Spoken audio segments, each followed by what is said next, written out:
Hello students, welcome to my channel power of the knowledge.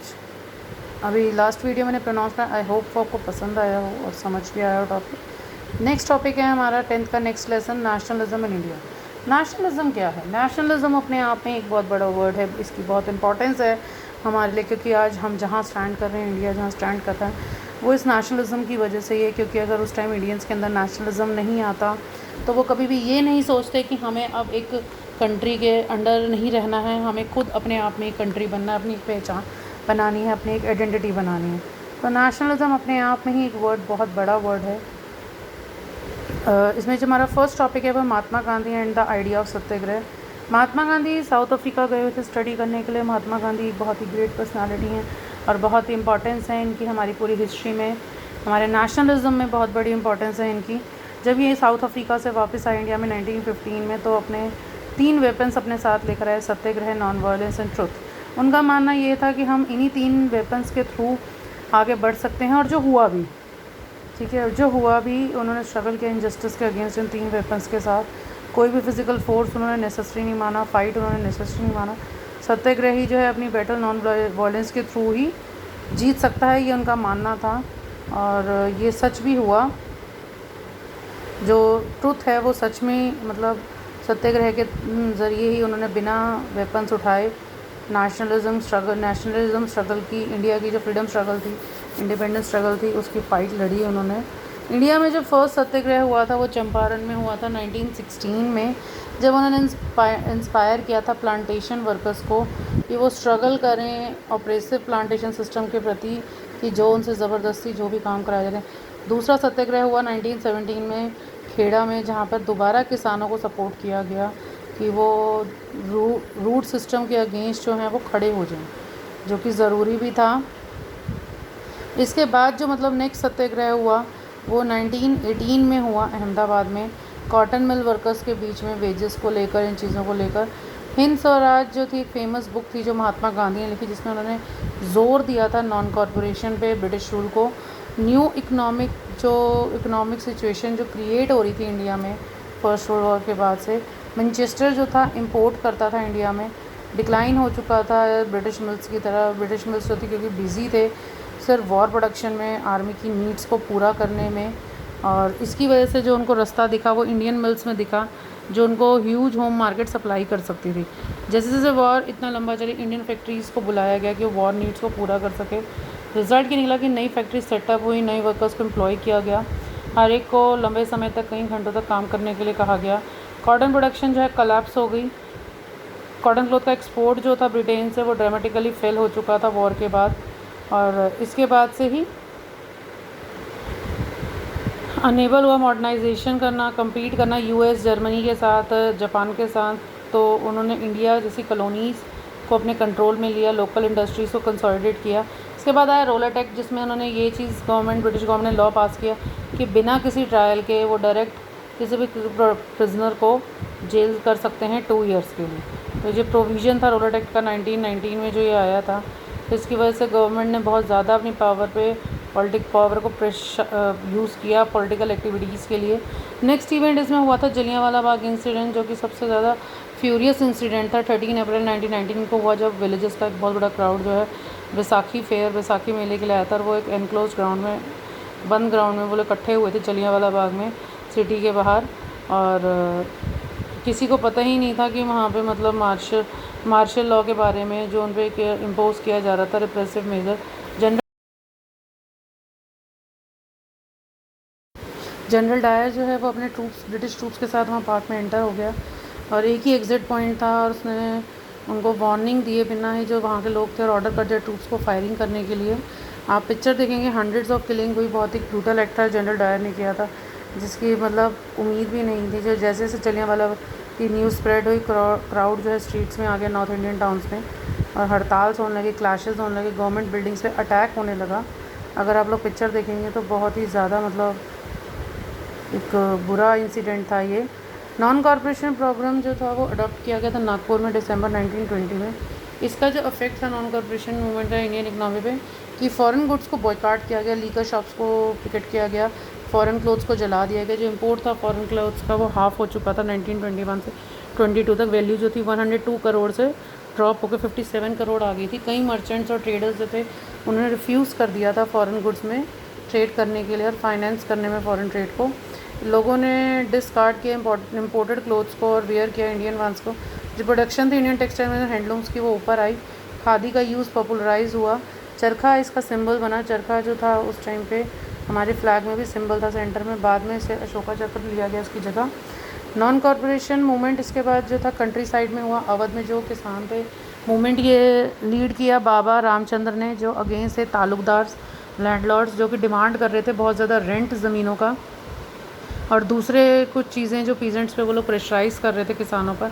किसानों को force किया जा रहा था कि वो लैंडलॉर्ड्स के फार्म्स पर काम करें बिना किसी पेमेंट के। एक बेगरी आ चुकी थी, गरीबी का मतलब बेगरी सिस्टम आ चुका था।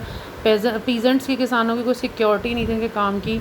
रेगुलरली उन्हें एविक्ट कर दिया जाता था अगर उन्हें मतलब कोई राइट नहीं था लीज्ड लैंड पर। डिमांड जो थी पीजेंट्स की वो थी कि रेवेन्यू मतलब कम हो, बेगर का अबॉलिशन हो, सोशल बॉयकॉट हो, जो ऑप्रेसिव लैंडलॉर्ड्स हैं जो उनके ऊपर तानाशाही कर रहे हैं उन सबको हटाया जाए। गुदम हिल्स में आंध्र प्रदेश में एक मिलिटेंट था, गुरिल्ला मूवमेंट स्प्रेड हुआ अर्ली 1920s में, जिसमें क्लोजर था फॉरेस्ट एरिया से। कॉलोनियल गवर्नमेंट ने फॉरेस्ट एरिया क्लोज कर दिया था वहाँ के लोगों के लिए। प्रिवेंट करते थे लोगों का कि फॉरेस्ट में ना आए, कैटल्स को ना लेकर आएँ, फ्यूल के लिए वुड और फ्रूट्स कलेक्ट ना करें। ट्रेडिशनल राइट्स जो थे वो डिनाई कर दिए गए थे। प्लांटेशन वर्कर्स जो थे असम में, उनको ये समझ आ गया था कि फ्रीडम का मतलब है उनका राइट कि वो फ्रीली मूव कर सकें और कहीं भी जा सके किसी भी स्पेस में जो उनके आसपास है। पर इसकी वजह से एक रिटेनिंग लिंक था विलेज का जिसके अंडर वो आ रहे थे। इनलैंड इमिग्रेशन एक्ट के अंडर 1850 प्लांटेशन वर्कर को परमिट नहीं किया गया कि वो टी गार्डन्स को लीव करें बिना परमिशन के। इनफैक्ट परमिशन इतनी हार्डली ग्रांटेड थी जब उन्होंने नॉन कॉर्पोरेशन मूवमेंट किया तो थाउजेंड्स ऑफ वर्कर्स ने अथॉरिटीज़ को डिफाइड किया और लेफ्ट कर दिया अपने ही राइट्स के लिए। इसके बाद था कि नॉन कॉर्पोरेशन मूवमेंट स्लो कहाँ पर हुआ। खादी मिल जो थी बहुत एक्सपेंसिव थी मिल क्लॉथ से। गरीब लोग जो पुअर पीपल थे वो अफोर्ड नहीं कर सकते थे। एज अ रिज़ल्ट वो ज़्यादा टाइम तक मिल क्लॉथ को बॉयकॉट नहीं कर सके। अल्टरनेटिव इंडियन इंस्टीट्यूशंस जो थे वहाँ पर नहीं थे जो कि ब्रिटिश वंस की जगह पर यूज़ हो सकते, तो इसलिए भी स्लो हो गया। तो स्टूडेंट्स और टीचर्स जो है वो वापस गवर्नमेंट स्कूल्स और आ गया। लॉयर्स ने वापस गवर्नमेंट कोर्ट्स को अपने काम के लिए ज्वाइन कर लिया। खिलाफत मूवमेंट जो स्टार्ट किया था इसके बाद जो नेक्स्ट इवेंट हुआ था वो था खिलाफत मूवमेंट। खिलाफत मूवमेंट जो स्टार्ट किया था वो महात्मा गांधी और अली ब्रदर्स ने किया था। मोहम्मद अली और शौकत अली ने रिस्पॉन्स किया था क्योंकि ख़ास ट्रीटमेंट मिला खलीफ को ऑटोमन एम्पायर का, जो ब्रिटिश गवर्नमेंट ने दिया था, डिसमेंबरमेंट किया था उन्होंने ऑटोमन एम्पायर का। तो इस चीज़ को देखते हुए इन्होंने खिलाफत मूवमेंट स्टार्ट किया था ब्रिटिश गवर्नमेंट के अगेंस्ट। इसमें महात्मा गांधी और जो दो अली ब्रदर्स हैं मोहम्मद अली और शौकत अली वो इकट्ठे थे इस मूवमेंट के तहत और उन्होंने ये मूवमेंट ब्रिटिश गवर्नमेंट के अगेंस्ट किया था। नेक्स्ट था इसमें चोरी चोरा इंसिडेंट। फरवरी 1922 में गांधी जी ने लॉन्च किया था नो टैक्स मूवमेंट। पुलिस ने ओपन फायरिंग की लोगों पर जो पार्ट कर रहे डेमोन्स्ट्रेशन में बिना किसी प्रोवोकेशन के। लोग जो है अचानक बहुत ज़्यादा गुस्से में आ गए थे अटैक की वजह से। उन्होंने पुलिस स्टेशन पर अटैक कर दिया और उसमें आग लगा दी। इंसिडेंस हुआ था चोरी चोरा में उत्तर प्रदेश में। जब ये न्यूज़ गांधी जी तक पहुँची तो उन्होंने सोचा नॉन कॉर्पोरेशन मूवमेंट को कॉल ऑफ कर दिया जाए क्योंकि बहुत ज़्यादा वायलेंट हो चुका है और सत्याग्रही जो है इतने बड़े स्ट्रगल के लिए ट्रेंड नहीं है। फिर इसके बाद हुआ civil disobedience movement. Swaraj party found की गई, CR दास मोतीलाल नेहरू ने की ताकि काउंसिल पॉलिटिक्स में वो वापस आ सके। साइमन कमीशन 1928 में आया और उसे बॉयकॉट किया गया। लाहौर कांग्रेस सेशन हुआ, डिमांड की गई पूर्ण स्वराज की 1929 में। दांडी मार्च हुआ, एक बिगनिंग थी सिविल डिसोबीडियंस मूवमेंट की। जो इतने सारे मूवमेंट्स हुए उस दौरान पर, तो ये एक शुरुआत थी कि इस टाइम पे सिविल डिसोबीडियंस मूवमेंट स्टार्ट हो चुका था। नेक्स्ट जो था कि इसके फीचर्स क्या थे सिविल डिसोबीडियंस मूवमेंट के। लोग जो थे वो सिर्फ यही नहीं रिफ्यूज़ कर रहे थे लोग कि वो कॉपरेशन को ही नहीं रिफ्यूज़ कर, बल्कि वो कॉलोनियल लॉज को ब्रेक करना चाह रहे थे और फॉरेन क्लोथ्स को बॉयकॉट करना चाह रहे थे। लोगों से पूछा गया कि लीकर शॉप्स का, और पेजेंट्स जो हैं उनसे नहीं पूछा गया कि वो रेवेन्यू पे करना चाहते हैं, चौकीदारी टैक्स पे करना चाहते हैं। स्टूडेंट्स, लॉयर्स और विलेजेस ऑफिशियल्स, उनसे नहीं पूछा गया कि क्या वो इंग्लिश मीडियम स्कूल्स अटेंड करना चाहते हैं, कॉलेजेस, कोर्ट्स और ऑफिसेज अटेंड करना चाहते हैं। तो मतलब उसके बाद था सॉल्ट मार्च। 31 जनवरी 1930 महात्मा गांधी ने एक लेटर भेजा वाइसरॉय इरविन को जिसमें उन्होंने 11 डिमांड्स लिखी, जिसमें डिमांड था सॉल्ट टैक्स को अबॉलिश किया जाए। सॉल्ट एक मेन असेंशियल फूड आइटम है जो कंज्यूम करते हैं रिच और पुअर एक जैसा ही। टैक्स जो कंसिडर किया जा रहा था वो लोगों पर ब्रिटिश गवर्नमेंट के थ्रू। महात्मा गांधी का लेटर एक अल्टीमेटम था कि अगर उनकी डिमांड 11 मार्च तक फुलफ़िल नहीं हुई तो वो एक सिविल डिसओबीडियंस कैंपेन लॉन्च करेंगे। और महात्मा गांधी ने स्टार्ट किया अपना फेमस सॉल्ट मार्च, जिसमें उनके साथ 78 ट्रस्टेड वॉलेंटियर्स, उनके विश्वसनीय लोग थे। मार्च 240 माइल्स का था, गांधी जी आश्रम से साबरमती से लेके गुजरात के कोस्टल टाउन दांडी तक।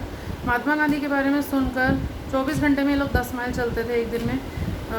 जहाँ भी मतलब महात्मा गांधी रुकते हैं वो उनको बताते हैं कि स्वराज का मतलब क्या है, तो पीसफुली डिफाई कर सकते हैं ब्रिटिश को। तो 6 अप्रैल तक वो दांडी पहुँचे। वहाँ उन्होंने सेरेमनली इस लॉ को वायलेट किया, खुद सॉल्ट मैन्युफैक्चर करके। और ये तरह का मूवमेंट था सिविल डिसओबीडियंस मूवमेंट की शुरुआत का। इस मूवमेंट में किसने पार्टिसिपेट किया?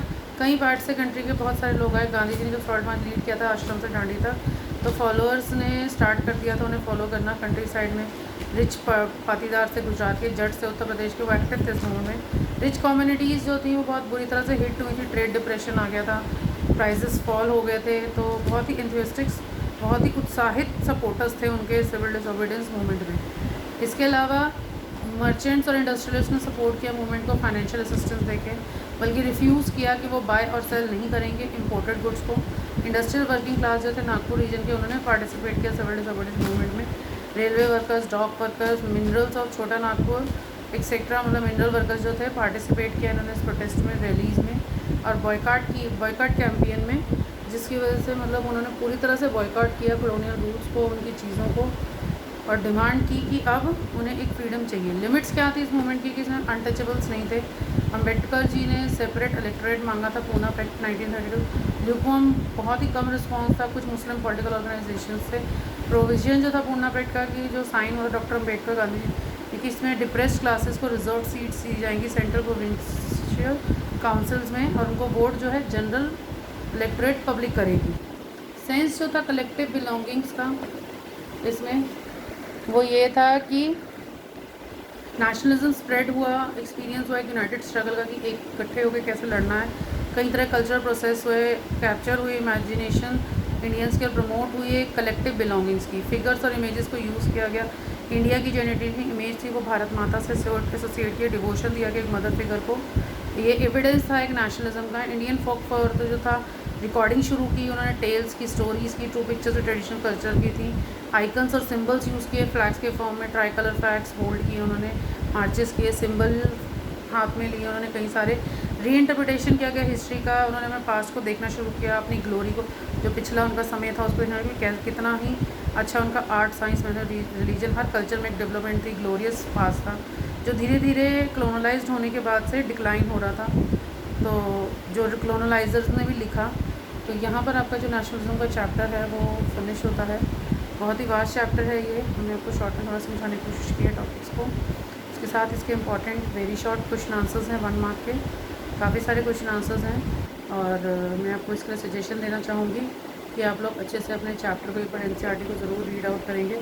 जिस तरह से मैंने आपको समझाया है, आप जितना भी रीड आउट करेंगे आपको समझना ईजी हो जाएगा, ठीक है। और जितने भी क्वेश्चन आंसर्स हैं वेरी शॉर्ट और लॉन्ग, इनको सॉल्व करेंगे अपने आप से आंसर्स को, और देखेंगे कि आप कितना करेक्ट आंसर्स लिख पा रहे हैं। इन आंसर्स को सॉल्व करने के बाद इससे आपका चैप्टर जो है पूरी तरह से रेडी हो जाएगा। Thank you. If you like the video please like and share the videos and make sure to subscribe. अगर आप न्यू हैं तो प्लीज़ सब्सक्राइब करिए इस चैनल को and give your whole support to me. Thank you.